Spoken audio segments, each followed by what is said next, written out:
नमस्ते दोस्तों, आपकी एकेडमी में आप सभी का स्वागत है। मैं अपने वादे के अनुसार मैं हिंदी साहित्य वैकल्पिक विषय से पेपर 2 भी देखिए तुरंत लेके आ गया हूँ। और पेपर 2 के विषय पर भी हम जो इसका पेपर था उसका एनालिसिस करेंगे। पेपर 1 का एनालिसिस का वीडियो आपके सामने आ गया है। पेपर 2 की एनालिसिस हम जल्दी जल्दी करेंगे ताकि आप सभी लोग प्रश्न को जल्दी से देख पाएँ। दोस्तों, जब मैं इस पेपर को देख रहा था, इस पेपर को देखते समय मुझे ये लगा कि आप लोगों की जो शुरुआत हुई है ना इस पेपर से, वो मंगल हुआ है। मंगल यानी बहुत ही शुभ हुआ है। खंड ए की हम बात करते हैं, पहले खंड की बात करते हैं। पहले खंड का पहले इसका एनालिसिस करते हैं। पहले खंड में जो पहला प्रश्न है देखिए, ये लिख रखा है, बिरह अगनि तनु ठूल समीरा, श्वास जरई छन माहि शरीरा, नयन खोई जल निज हित लागी, जरे न पाँव देह बिर हागी। यह रामचरित मानस की सुंदरकांड से पंक्ति ली गई है। रामचरित मानस के सुंदर कांड से पंक्ति यह ली गई है। और यही मैं कह रहा था, यह आपका एक मंगल शुरुआत था। और इसके बाद जो बी है, हाँ दैव अब वे दिन कहाँ हैं और वे रातें कहाँ, है काल की घाते की, काल की आज है बातें कहाँ। क्या थे तथा अब क्या हुए हम, जानता बस काल है। क्या थे तथा अब क्या हुए हम, जानता बस काल है, भगवान जाने काल को कैसी निराली चाल है। यह पंक्ति कुरुक्षेत्र से ली गई है। मैं नोट कर देता हूँ यहाँ पर, यह पंक्ति कुरुक्षेत्र से ली गई है। इसके संदर्भ प्रसंग व्याख्या पर हम बातचीत करेंगे। सी देखिए आप, महानृत्य का विषम सम अरि, अखिल स्पंदों की तू माप, तेरी ही विभूति बनती है, सृष्टि सदा होकर अभिशाप। यह पंक्ति जयशंकर प्रसाद के कामायनी से ली गई है। यह पंक्ति जयशंकर प्रसाद के कामायनी से ली गई है। इसके बाद जो डी है उसे हम देखते हैं, अति प्रफुल्लित कंटकित तन मन वही करता रहा, अनुभव की नभ ने भी बिनक हो, मान की श्रेष्ठता उसकी।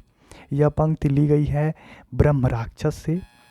ब्रह्म राक्षस आपको पता होगा, ब्रह्म राक्षस मुक्तिबोध की बहुत ही एक फैंटेसी कविता में से एक है।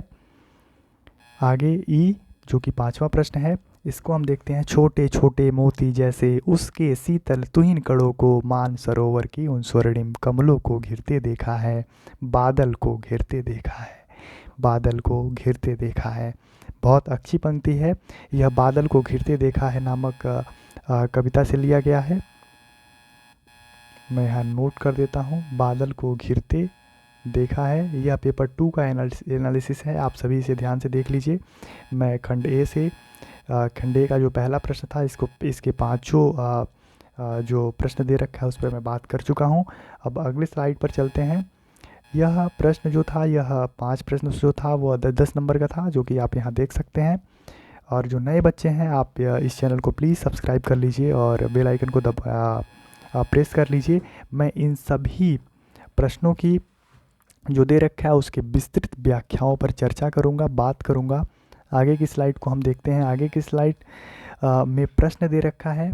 उन प्रश्नों में है पहला जो है वह है कि निम्नलिखित सभी प्रश्नों के उत्तर दीजिए। ये सब जो प्रश्न है, 3 प्रश्न, उनके उत्तर देना है। पहला जो प्रश्न है वह है, गोस्वामी तुलसीदास रचित कवितावली के उत्तरकांड के आधार पर उनकी भक्ति भावना का स्वरूप स्पष्ट कीजिए। इसमें गोस्वामी तुलसीदास उसके कवितावली को आधार बनाते हुए जो उत्तरकांड के आधार पर उनकी भक्ति भावना को स्पष्ट करना था, उनकी भक्ति भावना पर चर्चा करनी थी। प्रश्न बी है, कबीर वाणी के डिक्टेटर हैं, इस अभिमत के परिप्रेक्ष्य में कबीर की भाषा पर विचार कीजिए। कबीर वाणी के डिक्टेटर हैं, यह कथन आचार्य हजारी प्रसाद द्विवेदी का है। और इसको ध्यान में रखते हुए आपको कबीर की भाषा पर विचार करना है। कबीर की भाषा के संबंध में एक मत और भी चलती है। कबीर की भाषा पंचमेल खिचड़ी थी। कबीर की भाषा सदुक्कड़ी भाषा थी। ऐसी तरह तरह की बातें कबीर की भाषाओं के संबंध में चलती थी, जिस पर आप चर्चा कर सकते हैं और उम्मीद करता हूँ आप सभी लोग किए होंगे। प्रश्न सी में है, बिहारी के विरह वर्णन की मार्मिकता पर प्रकाश डालिए। बिहारी जो कवि बिहारी हैं, यह बिहारी रीतिकालीन के कवि हैं। इनके विरह वर्णन की मार्मिकता पर बहुत आपको बात करनी थी, निसंदेह आप लोगों ने किया होगा। प्रश्न तीसरे के पहले प्रश्न को हम देखते हैं। निराला रचित राम की शक्ति पूजा के शिल्प विधान की समीक्षा कीजिए। निराला की जो राम की शक्ति पूजा है वो आपको पता है बांग्ला के कृतिवास रामायण से वो उसका संबंध है, और उसके शिल्प विधान की समीक्षा आपको करनी थी। शिल्प विधान मतलब उसका शरीर कैसा होना चाहिए, शरीर के पीछे अलंकार सौंदर्य, रस, काव्य सौंदर्य के अंतर्गत ये सब कुछ आ जाते हैं। काव्य सौंदर्य ही मोटी मोटा आप उसे शिल्प विधान या शिल्प सौंदर्य के अंतर्गत रख सकते हैं। मैं आपके लिए वीडियो ये पूरी रात में शूट कर रहा हूँ, आप इस बात को समझिए। नींद पूरी आ रही है, लेकिन फिर भी मैं ज्यों ही मेरे पास ये वीडियो PDF आई, पेपर मुझे मिला, मैं इसे एडिट करके दोबारा से टाइप करके, जो मेरे पास पेपर आया था ना उसमें बच्चे बहुत पेन चला देते हैं, तो आप इस बात को समझ सकते हैं। मैंने तुरंत टाइप किया। मेरा एक दोस्त है, मैं उससे बोला, वो तुरंत हम दोनों ने मिल के बैठ के पूरे 1 घंटे से दोनों पेपर को टाइप किया हमने, और उसको इधर उधर करके, जो समझते हैं कितने प्रोसेस होते हैं, आपको तो वीडियो बनी बनाई मिल जाती है। इसलिए आप प्लीज़ चैनल को सब्सक्राइब करिए और आगे लगातार आपको वीडियो मिलती रहेगी। यार ये प्रेशर नहीं है, करना हो तो कर लेना सब्सक्राइब, ठीक है। ऑप्शन दूसरा प्रश्न है, अषाढ़ बीड़ा के परिप्रेक्ष्य में अज्ञेय के काव्यगत वैशिष्ट्य पर प्रकाश डालिए। अषाढ़ बीड़ा, अषाढ़ बीड़ा जो कि अज्ञेय की कविता है, यह इसके काव्यगत वैशिष्ट्य पर प्रकाश डालना था। अषाढ़ बीड़ा को आपके संबंध में आपको पता होगा, उसमें 3-4 पात्र हैं, जो कि वज्रकृति है, उसमें एक वीणा की बात होती है, जिस केस कंबली नाम का एक पात्र है। तो उसके काव्यगत वैशिष्ट्य पर, उसकी काव्यगत विशिष्टता क्या है, वैशिष्ट्य क्या है, इस पर आपको चर्चा करनी थी अपने उत्तर में।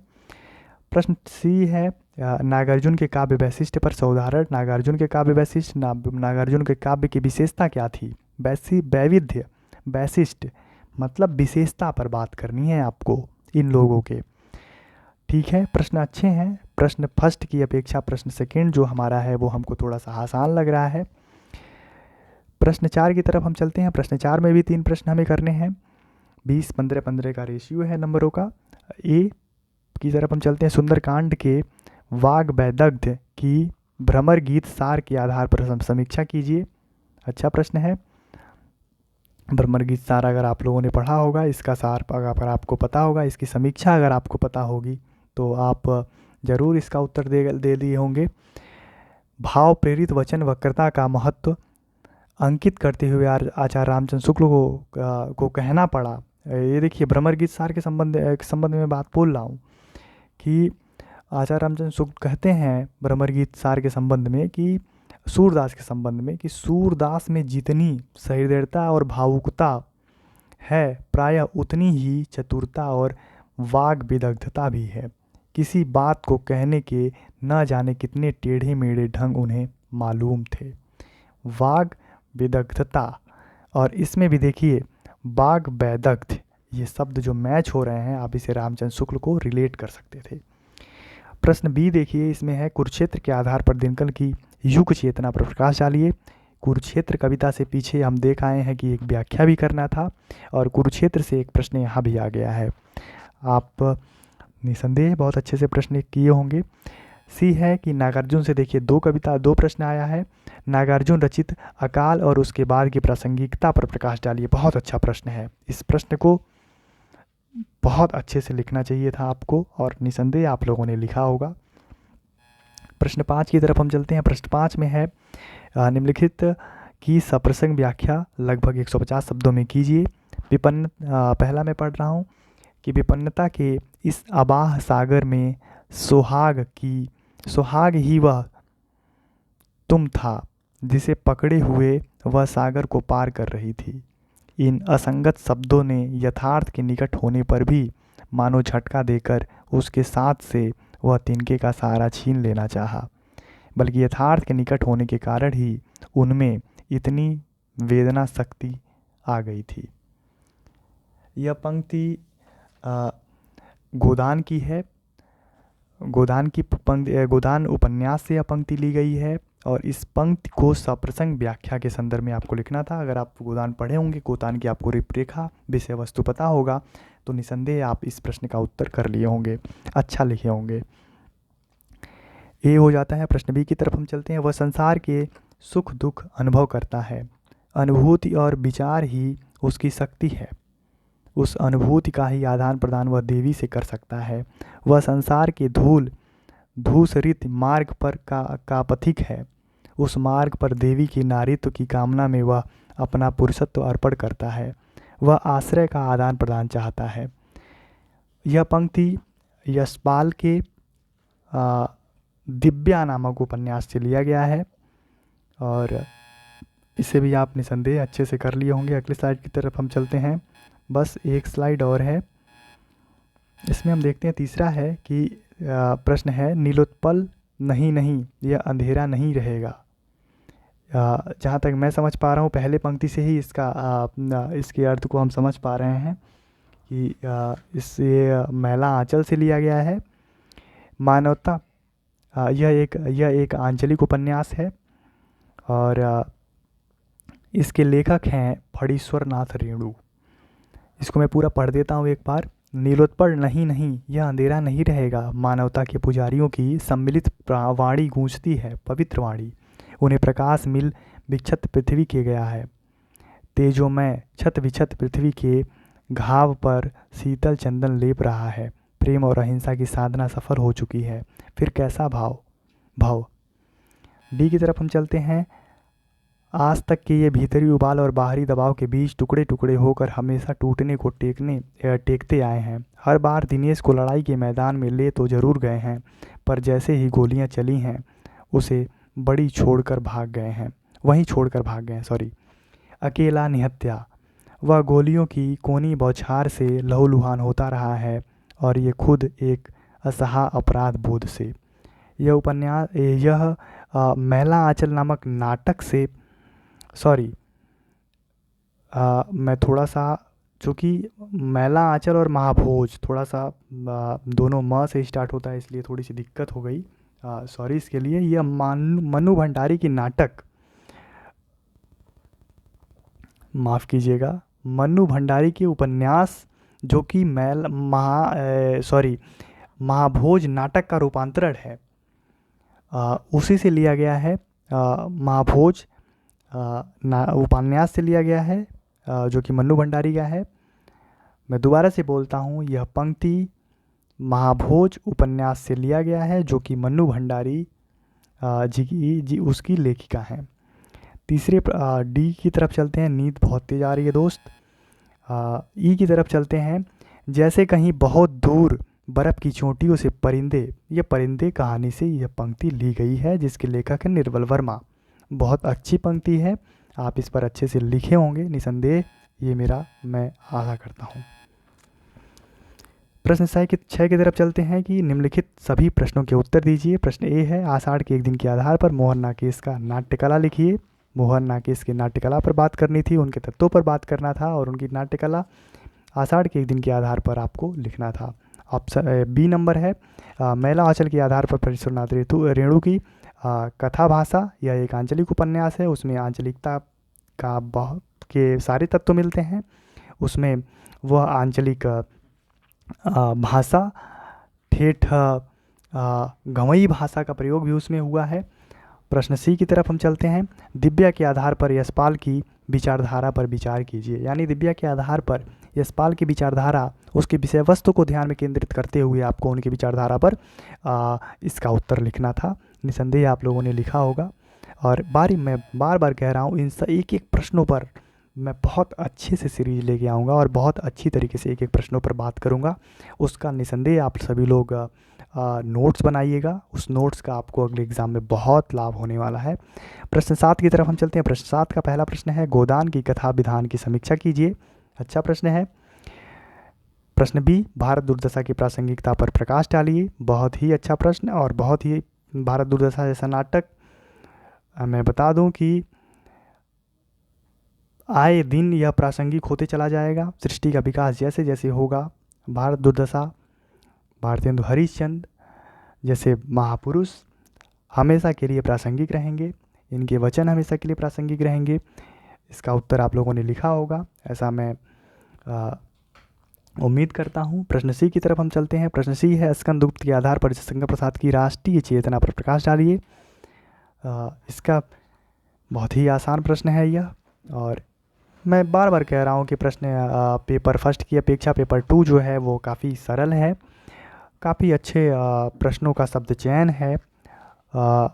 इसको पेपर बनाने वाले ने बहुत अच्छा समय दिया होगा, बहुत अच्छी तरीके से संकलित किया है, संगठित किया है, शब्द चयन अच्छा किया है, और निसंदेह एक एक शब्दों का जो चयन है इस प्रश्नों में वह कहीं से भी घुमावदार नहीं है, सीधा सीधा प्रश्न है।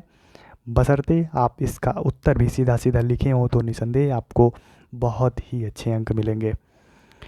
प्रश्न 8 की तरफ हम चलते हैं, जो कि अंतिम प्रश्न है। इसमें 3 प्रश्न हैं। पहला प्रश्न है, परिंदे कहानी के आधार पर निर्मल वर्मा की कहानी कला की समीक्षा कीजिए। परिंदे कहानी से 3 प्रश्न आ चुके हैं इस पूरे पेपर 2 में।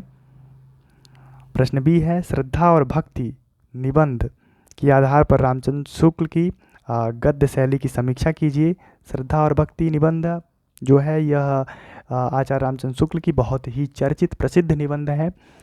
इसकी गद्य शैली की समीक्षा करनी थी। प्रश्न सी है कि राजेंद्र यादव एक प्रगिर्ध धसी कहानीकार हैं। इस कथन की टूटना कहानी के आधार पर तर्क संगत दृष्टि से विचार कीजिए। तो ये रहा आज का पेपर, पेपर 2 हिंदी साहित्य वैकल्पिक मेन एग्जामिनेशन का जो पेपर 2 था उसके सारे प्रश्नों को हमने बारी बारी से इसकी समीक्षा करी। अगर आपको पीडीएफ चाहिए तो आप मुझे कमेंट बॉक्स में मैसेज करिए, मैं पक्का आपको प्रोवाइड करा दूंगा। टेलीग्राम का लिंक प्रोवाइड कर दूंगा, वो आपको वहाँ से मिल जाएगा। और चैनल को आप प्लीज़ सब्सक्राइब करिए, आने वाली सारी वीडियो आपको अगर रिव्यू लेना है, एक एक प्रश्न के उत्तर को जानना है सही से। अभी मैंने भी ये चैनल आप देख पा रहे होंगे, अभी चैनल पे बहुत ज़्यादा वीडियो नहीं है, लेकिन आने वाले समय में लगातार वीडियो पड़ रही हैं और पढ़ती चली जाएंगी। जो नया होता है वह आगे कुछ नए समय तक के लिए जीवित होता है। तो आप अगर युवा हैं तो इस बात को समझ पा रहे होंगे, और अगर आप अभी तैयारी में जुड़े हैं, 2025 के लिए लग रहे हैं, तो आप अच्छे से तैयारी करिए, ऑथेंटिक बुकों को पढ़िए, और जितनी भी नोट्स हैं बाज़ार में बिक रही हैं उन नोट्स को कम से कम पढ़िए। अच्छा पेपर था। मेरे बगल में एक लड़का रहता है, वो इस पेपर को देख के काफ़ी खुश है कि वो तो ऐसा कह रहा है कि 250 नंबर का पेपर है, मैं तो 200 नंबर कम से कम इसमें पा जाता, सच में पा जाता। बहुत अच्छा आंसर लिखता है। ठीक है, थैंक यू, मैं उससे भी मिलवाऊंगा।